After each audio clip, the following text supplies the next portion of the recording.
Welcome back to another edition of The Common Constitutionalist, and I am Brent Smith. I'm the Common Constitutionalist, and this is my weekly podcast.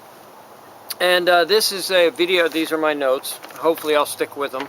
Sometimes I digress too much and I just go off on these tangents, but with any luck I'll stick to the script. Not a script, but you know what I mean. So this video podcast is going to be entitled The American Balancing Act Between Mob Rule and Despotism. Frankly, I'm not sure what drove me to do this. I might have been listening to something, watching something, reading something, I don't know, but it just kind of came to me.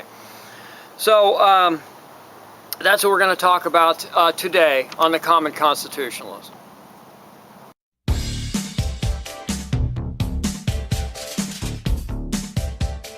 Listening? No, you limey. They're not listening. They're watching. The Common Constitutionalist, broadcasting from an undisclosed location, free from the prying eyes of establishment black helicopters.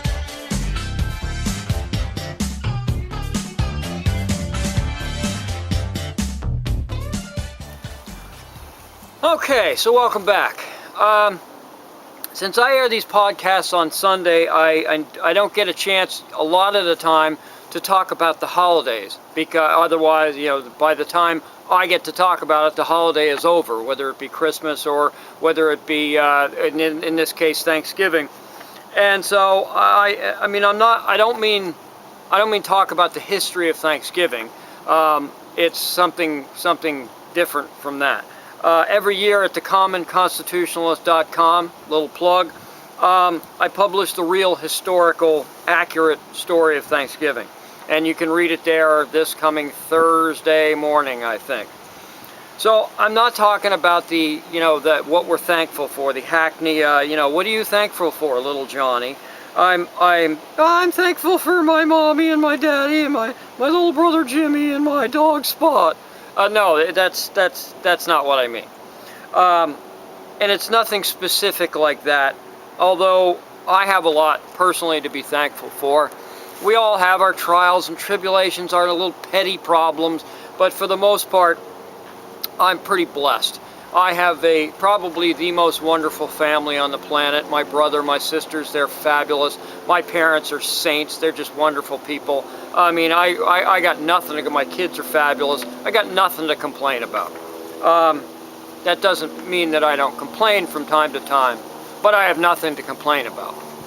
No, really, I'm talking about the macro view, so to speak. What we as Americans should be thankful about, and I'm not talking about the other kind of hackneyed phrase that we're thankful to be in America. It sounds cheesy, and it kind of, to other people in other countries, it sounds jingoistic, or to the left, it sounds jingoistic, and I don't want to get politics into this, not this time at least. And maybe it is. But that doesn't make it any less true, particularly when you know American history and what our forefathers had to go through for us to have this, for us to have America. And no, I'm not going to get into the founding of America, the history of American history and the founders and all that other stuff. I'm going to touch on it, but I'm not going to get in depth. That's not this point. This is not a history lesson per se. It's just that America is such an extraordinary gift to humanity that sometimes I wish I could travel back in time and not to change anything or to even right any kind of profound wrong or something like that. Nothing like that. Kind of like, I'd like to just go back and thank the founders for what they did, for what they accomplished. I'd like to thank them for their foresight. I'd like to assure them that they in fact did the right thing, that they didn't go through all this for nothing. They didn't put their lives and their sacred honor and so on. They didn't do that all in vain, so to speak. That hundreds of years later, we're still talking about them. We're still talking about the miracle of America. We're still quoting the founders, and we're trying, at least some of us, are trying to live up to that ideal. That's what I would like to do if I was be able to go back in time. I guess, assure them that they really actually did make a difference. That, like I said, all this crap wasn't just done in vain. And not just for us, not just for the American people, not for the country of America, for the whole world. If it wasn't for those guys, our founding fathers, what would the world look like today? We'd be awash in anarchy and despotism, in dictatorships. That's what the whole world would look like at this point without America, without the idea and ideal of America. And we have the founders to thank for them. And that's, like I said, why I'd like to travel back in time and just sit them all down and say, you know what, guys, thank you. Thank you for giving us the gift of freedom. Thank you for giving us the gift of America.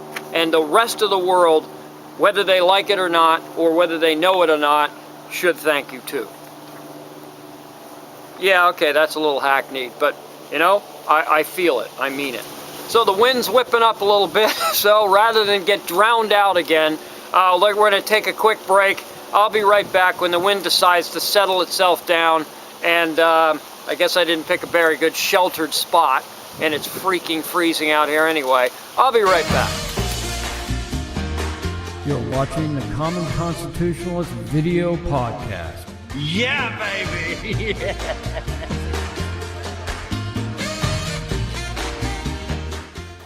All right, welcome back. I think I've got a little bit of a more sheltered area here so the wind won't bother us, or won't bother me, or whatever. So, to recap real quick, Thanksgiving, blah, blah, blah, Thanksgiving. The American idea, the American ideal, is what we should be thankful for, because, like I said, without America in the lives of the rest of the world for the past several centuries, the world would be awash, like I said, in despotism and dictatorships. And that's just the way it is. Like it or not, for everyone who doesn't like America, that's the way it is. America's the worst country in the world, except for every other country on the planet. So, but this is our lot in life. I mean, we're humans, and there's good and bad in humanity. There always has been, and there always will be. We're imperfect beings. It's the way it works. And we see it play out every day. There's not a day goes by where you don't see some story of heroics and villainy, one or the other or both combined. And this is our American conundrum, for want of a better term, I guess. This is the balancing act that America must navigate for as long as we exist. And the founders, those wonderful men, knew this all too well. They lived it much more than we could ever have, or hopefully ever will, to tell you the truth. They lived under a monarchy. The king and parliament said, and they did. And pretty much it really was that simple. They, England, could pretty much say anything that they wanted, and the colonies were expected to comply. That's the way it works in a monarchy. That's the way it works in a dictatorship, whatever. And the founders lived through this, and it's why they wished to throw off the shackles, as it were, of absolute rule over man. And it's why America was founded, developed. The idea of America was founded. And it is, in fact, when you think about it, a balancing act. You need just enough government to protect our God-given rights, just enough government to keep both the anarchist mob and the totalitarian ruler at bay. Totalitarian? Who the heck is that? It's like a vegetarian. Totalitarian ruler at bay. And that's what you need. It's that perfect balancing act, that metronome that swings right and left. Although it's just left, left, left, left, left. There is no right. But frankly, even that isn't accurate. Because eventually, out of the anarchist mob will always emerge a totalitarian ruler. That's the way it always works, and that's the way it's always going to work. And there are very few leaders in the world. Most of us are followers. It's that simple. And we want to be that way. We want to remain followers. And that includes the anarchists. Despite what they say, they're all a bunch of followers, and they're following either somebody they know or some group or something that they don't know. But they're taking their marching orders, whether they know it or not. So the anarchist movement, like Antifa, is a big lie, but we all know that. So everybody is looking for a leader more often than not because they don't want to be. They don't have the capability, or they don't want to be the leader. So they're looking for leadership. And that's why the American experience is so unique. This is America, an experiment in balance. When you boil it down, that's what America is. It's the experiment of balance between anarchism and totalitarianism. And you have to strike that perfect balance. And frankly, the balancing act, it can never be achieved for very long. And Thomas Jefferson understood this fully, which is why he wrote in the Declaration of Independence, here we go, here's a little history, I guess, quote, "But when a long train of abuses and usurpations, pursuing invariably the same object, evinces a design to reduce them under absolute despotism, it is their right, it is their duty to throw off such government and to provide new guards for their future security," unquote. That was directly from the Declaration of Independence. And it seems like an absurd notion that anyone these days who promotes or even suggests such a thing must be some sort of anarchist or ultra-right-wing whack job.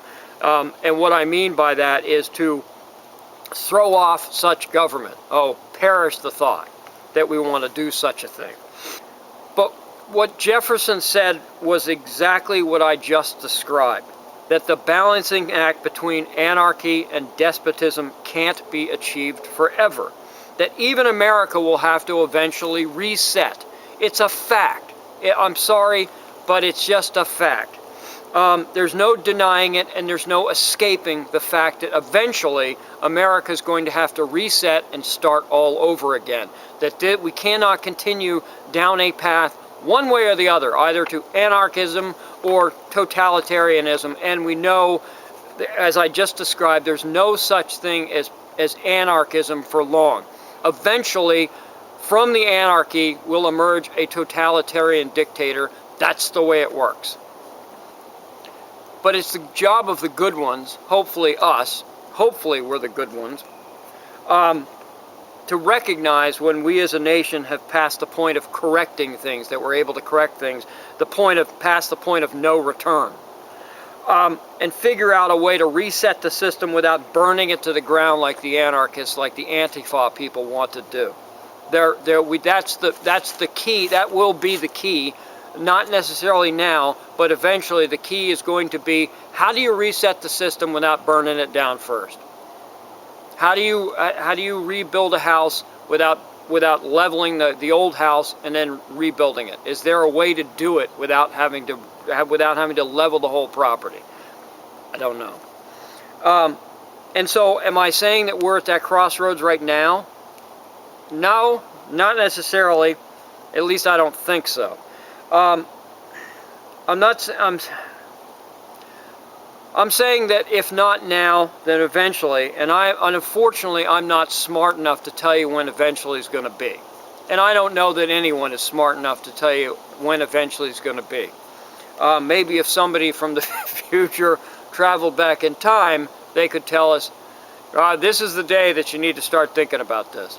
Until that happens, or somebody is divinely inspired, for reals, we're never going to know when the right time is. We're just going to have to take our best guess at it and go from there and let the chips fall where they may, for want of a better term. It's like predicting the next huge California earthquake. All right?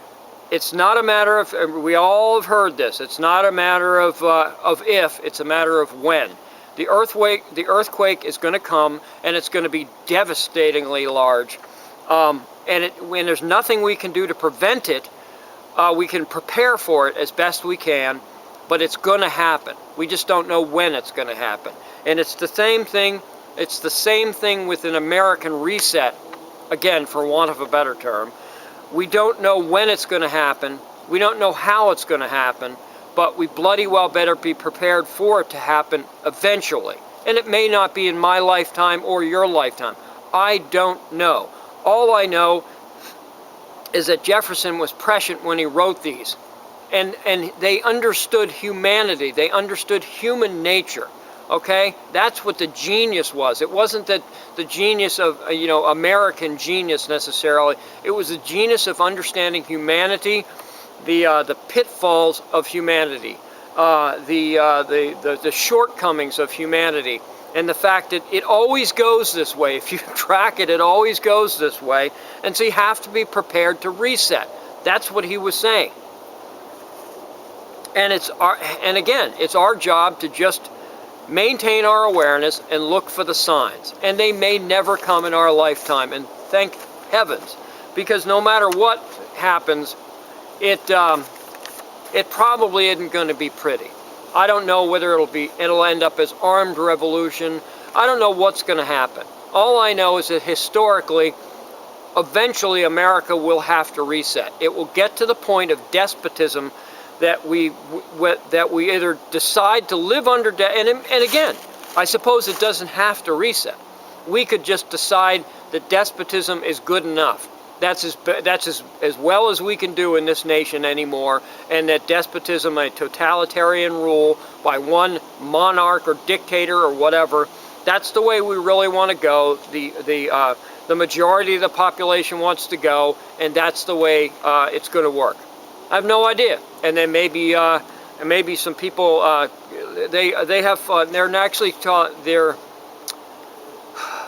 somewhere in the Pacific Ocean, Indonesia area.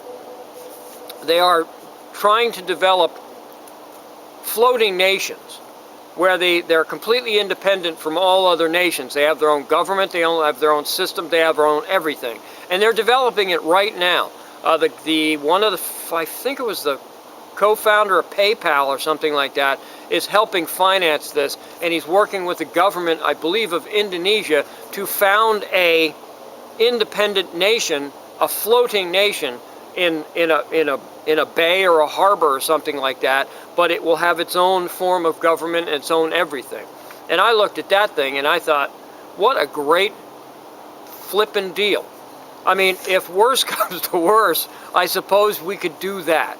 And all us conservatives could go off and colonize, not an island, but a floating nation. That would be pretty awesome, I suppose. I'd rather just stay in America. That would be my desire. But again, eventually this thing's all going to reset. It may not come crumbling down. And again, we may decide that despotism's better than reset. I don't know. I have no idea. I'm no soothsayer. I'm no Nostradamus. So that's all I've got for today. What a happy topic. Woohoo! This is Brent Smith, the Common Constitutionalist, signing off. Y'all have a blessed balance of the weekend and a blessed holiday. If you're traveling, be safe. My family, I love you. Happy Thanksgiving all. Take care. See ya.